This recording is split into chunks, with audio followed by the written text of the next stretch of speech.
All right, so your assignment from yesterday, everybody do it? Yeah, pretty simple, pretty easy. So what do we got going on here for this? So let's start off here with the first block. As we're looking at the block here, checks with the executive branch, so the president, right? What are some of the checks on the legislative branch? What do we got?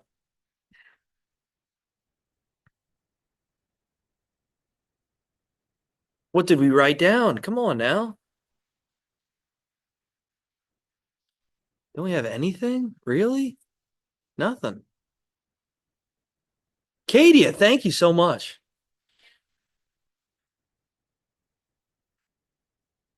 Yeah, good job, right? So when it comes to veto power, that's the biggest one, right? So with the legislative branch, whenever they create a law, the president reviews it and says, you know what, I like it. He can sign off on it. And then that bill becomes a law. You guys remember the video from yesterday? Oh, I remember watching that when I was in like fourth grade. It was crazy. But anyway, the president also can veto it, meaning he can reject it. It's like, I don't like it. I'm going to send this thing back.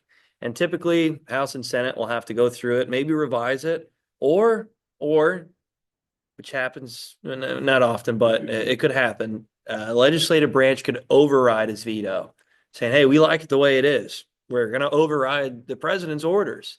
Right? Again, typically that doesn't happen because it takes so darn long, right? And if the president obviously has an issue with it, typically the political party that's, obviously with him will have the same issue with it. Does that make sense? So they're in cahoots with each other, is what I mean. Not all the time, right? Not all the time. Sometimes you get some political, uh, some congressman, part of the same political party as the president that might, vote against certain policies. All right, that's a good one. I like that one. What else? What else?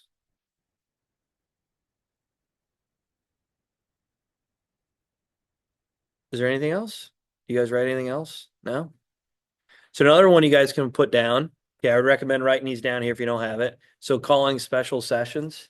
So if it's a certain matter or event that's happening around the country, right, the president can actually call an emergency meeting, right? Actually, today, believe it or not, it's not an emergency meeting, but he's addressing Congress, right? President Trump will do that later today, this afternoon, probably tonight, right? So if you guys get a chance, maybe check it out. Current events, maybe this will lead into your story, right? That you already have, ready to go for tomorrow. So check that out, see what happens of it. So anyway, typically, like when it comes to a conflict, okay, when maybe war is about to brew, and because Congress has the power to declare war, typically the president will call an emergency meeting saying, "Hey, we need to solve this. We need to hash this out, get ourselves ready to go." All right. Executive orders is another one I'd recommend writing down too for this block. What's up? Same one. Yep. Legislative branch. Yep. So executive, right? Checks on the legislative branch. All right. So another one, executive orders. When it comes to direct government actions, okay, obviously the courts will review it. They'll see if these executive orders are constitutional or not. But in other words, the president has the ability to make these executive orders, create them to follow. All right. We good there with that one here. We good there. What about checks on judicial branch? Go ahead, sir.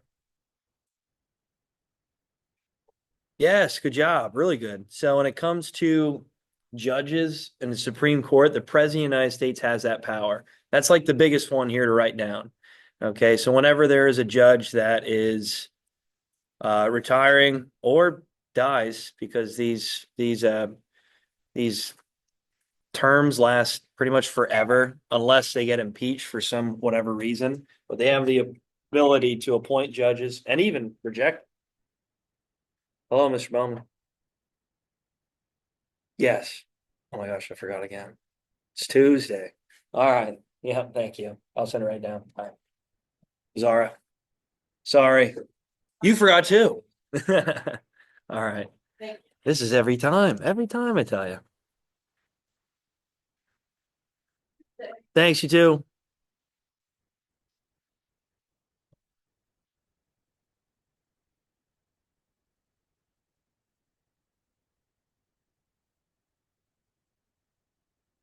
My bad. All right. So, biggest one there for executive branch appoints, right? Supreme Court justices, right? So when it comes to judges, right? Also federal judges, right? So when you think about federal judges and, obviously different types of courts, the president appoints them. He also can remove them depending on whatever policies they put out. So obviously there might be a stink with that with the legislative branch, but they still have the power to do that. All right. Um, so Congress would have that power over the judges, which we'll talk about here shortly. Right. But the biggest one, appoint judges. All right, let's move down to the next one, legislative branch. So when it comes to legislative branch, what checks do they have on the executive, on the president? We already mentioned one. Olivia, go ahead. Yeah, good job. They can override the president's veto, which we already mentioned, right? So if the president doesn't like a bill, he can veto it. And then if the legislative branch really likes it, they can say, you know what, president, we're overriding it. We're moving past this, buddy. So they can do that. All right. What else do we got? Hayden?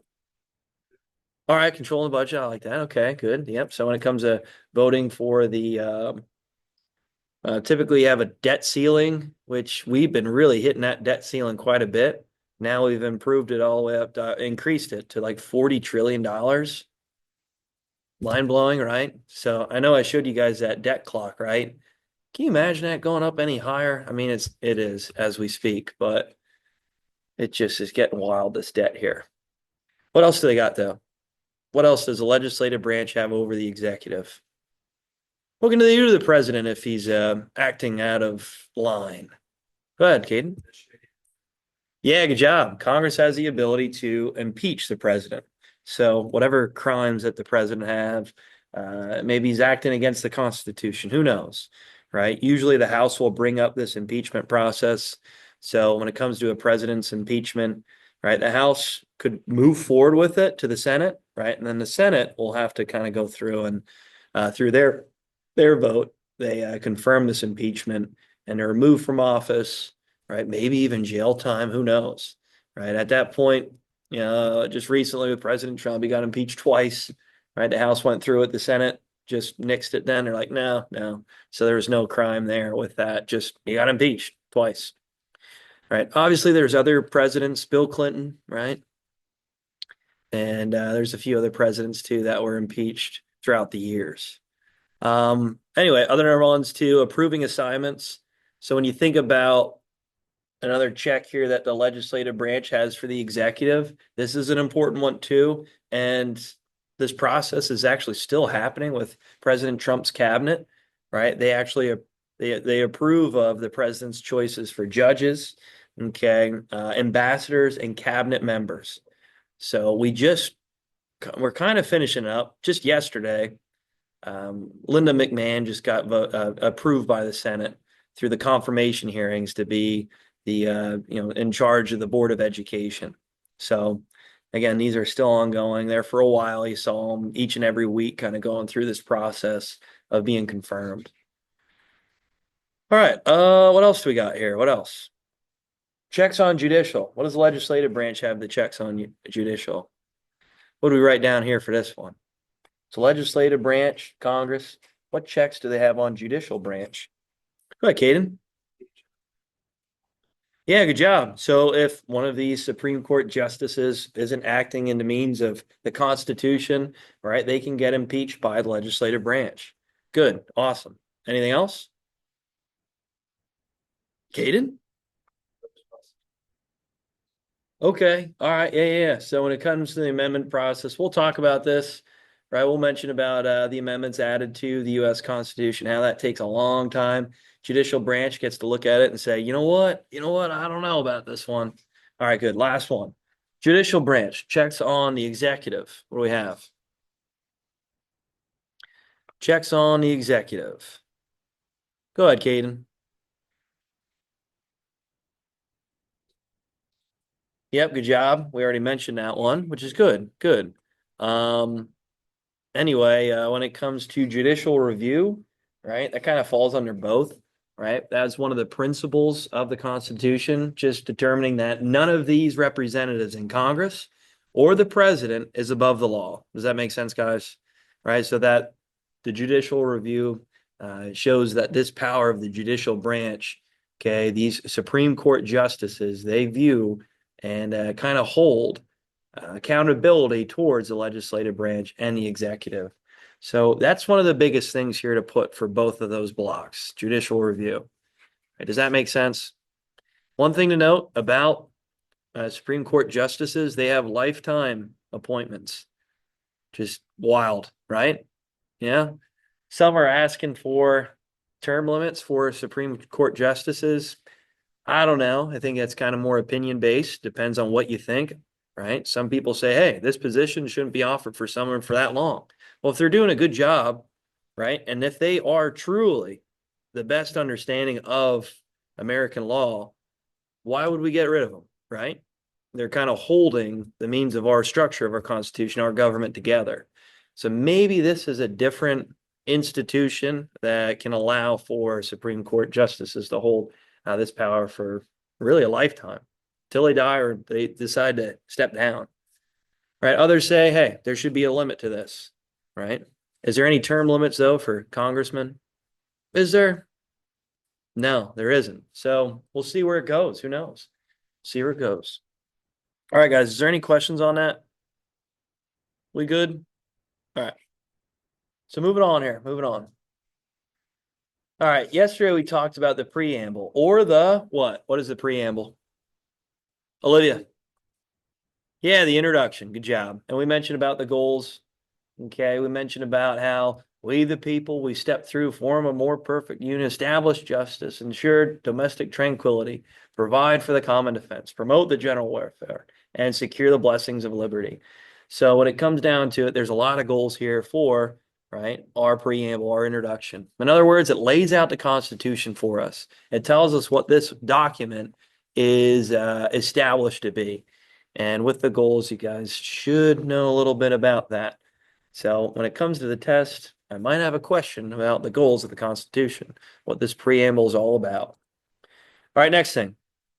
All right, I want to talk about the structure of the Constitution. So I'd write down a little bit of notes here and there as I'm going through each article.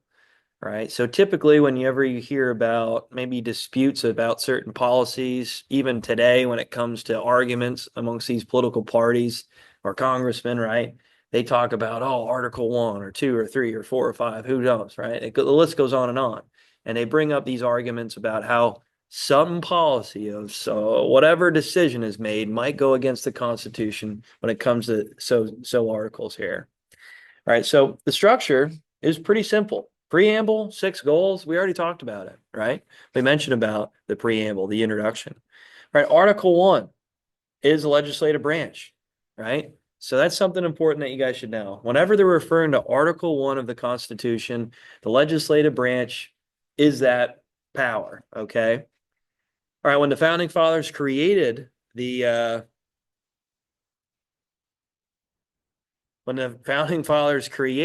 Constitution, they didn't want to make one branch more powerful than the other. But the legislative branch, if you had to put it down to it, is probably the most powerful branch. Okay.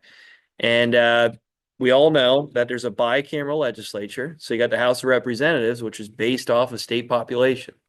The Senate, right? Representation is equal. There's 2 senators per state.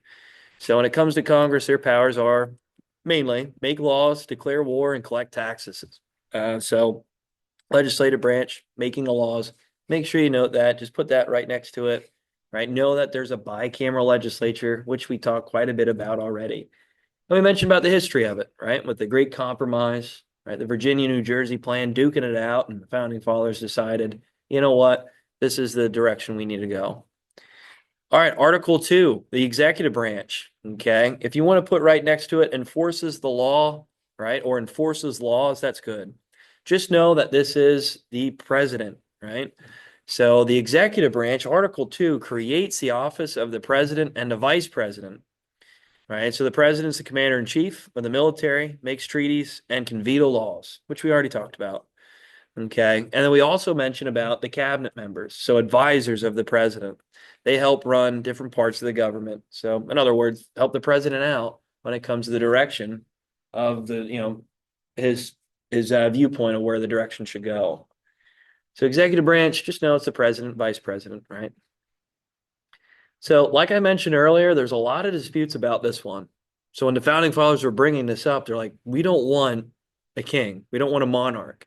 But after the failures of the Articles of Confederation, they needed something, right? They needed someone there as a figurehead in charge and to make a lot of decisions. And let's face it, right? The president does have and makes a lot of decisions. All right, Article 3, judicial branch. Okay, they interpret the law. I'd write that down next to judicial branch. Interpret the law. So in Article 3, this was the last branch obviously created. This creates the Supreme Court and other federal courts. All right, judges serve for life unless they're impeached. Okay, so again, right, this impeachment process happens through Congress where they vote to impeach a sitting judge. Courts can use judicial review to decide if laws are constitutional or unconstitutional. So, yeah, they look at these laws, these policies, and say, hey, is this going to go against the Constitution? If it does, well, we're going to get rid of this thing. Okay. All right. Article 4, states' rights and responsibilities. So, relations among the states explains how states should work together. Remember, under the articles, did they act kind of against each other? Yeah. Were they putting tariffs on imported goods from other states? Yeah, they were. They're causing a lot of harm. They almost acted like their own separate countries in a way. Right. But now, here with Article 4, this is talking about the relations amongst them. All right, states must also respect each other's laws. So even though you look at a constitution of other states, right, they have different policies, they have different laws, they have to align with the U.S. Constitution, but some states do things differently. But these states have to respect the laws within each state. All right, citizens from one state are treated equally in all states. Right, obviously that's kind of implied, understood. So an example of this would be as you have a driver's license in PA, right? If you travel across state lines, you go to Maryland, you get pulled over, right? It's not like you have to get a brand new license for Maryland, right? They respect your license in PA. Does that make sense? Yeah. All right. Article 5, amending the Constitution. So this is how the Constitution can add amendments to it or how it can alter, how it can change. The best thing about this document, the Constitution, is that it is a working document, right? It never ends. It's for the living. Does that make sense? It's not for the dead, it's for the living. So when it comes to the people, the amendment process is important, right? Does it take some time to pass amendments? Yeah, there's a reason why in our 250-year span of our country, we only have 27 amendments, right? That's it. So in other words, it does take some time, but it's important for it to take that time. It has to be right. It has to be perfect in order for something like this to pass. All right. In other words, for Article 5 explains how to change the Constitution. 2/3 of Congress or 2/3 of the states must propose an amendment, right? And then when it comes down to it, 3/4 of the states must approve of it. All right. Article 6. So this is the supremacy clause, right? So federal law is supreme. So when you think about the Constitution, this reigns supreme, right? State laws don't go over the Constitution, right? The supreme law of the land is the Constitution. All right, so the biggest thing here to know is that federal laws are stronger than state laws. Okay, there might be some policies or confliction with the two levels of government, which we'll talk more about here next chapter with federalism, right? And then also, one thing here to note with Article 6 is that government officials must obey the Constitution, right? So no one is above the law. This limited government is obviously important. All right, then finally, Article 7, ratification of the Constitution. So approving it. All right, we all know that the Constitution was approved by the states, which 9 of the 13 had to approve of it, right? So when it came down to it, who was the first state to approve of the Constitution to ratify it? The first state in the Union, the small state, East Coast. What's that? Yeah, it is Delaware. Good job, sir. Good work. All right, the last one to make this thing the supreme law of the land, right? When it comes to the Constitution, the last state was New Hampshire, believe it or not, huh? Where did we fall in the mix? What number were we? Do we know? We weren't first, we weren't last, but you are good. Yeah, two. We were the second. All right, so there you go. There you have it. There's the structure of the Constitution. All right, next thing, the signing. So 39 delegates signed a document. Okay. And we already mentioned about it, right? 9 states needed to approve of it, which we got that. We accomplished it, right? Each state was given 6 months to convene and vote on the proposed constitution. So I thought that was interesting. Anyway, so this meeting, like we mentioned, started in May and ended in September of 1787. Right? It took a little bit of time, obviously. And the reason for it is because they wanted to make it right. The articles failed, right? They had to create a long-serving constitution. They needed to create a great document here, which they did. That's going to sustain a length of time. And even still to this day, the checks and balances, the separation of powers, right? The structure of this constitution, right? Man, is it built for longevity? Okay. So that's the biggest thing here to note about it. So again, where did this happen here? So 1787, but where did it happen? Where did the signing of this Constitution occur? Not too far from here. Olivia? Yes, good job. Philadelphia. Good. All right. So again, debate over it. Well, there's a lot of debate. We mentioned about the Federalists, the Anti-Federalists. Okay.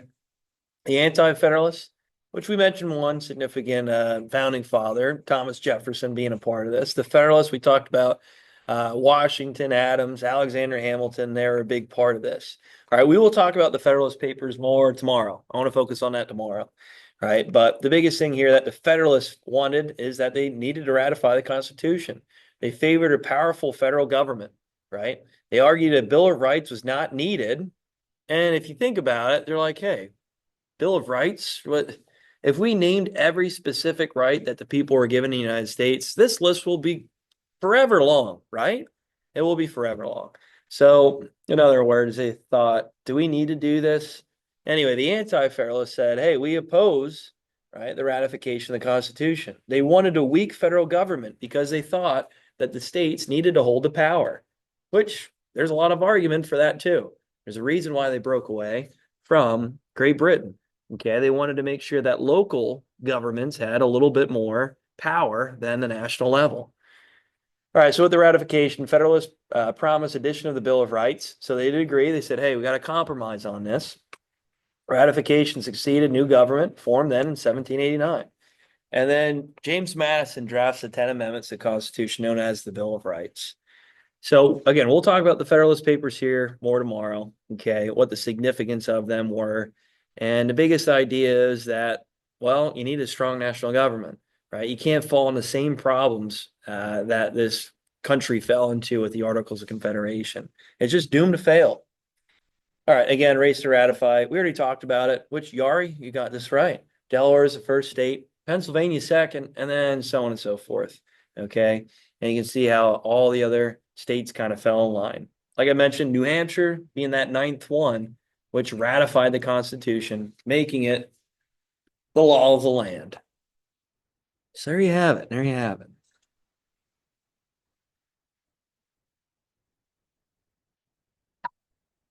Delaware beating us to it. I tell you what. You believe it, Caden? They beat us to it.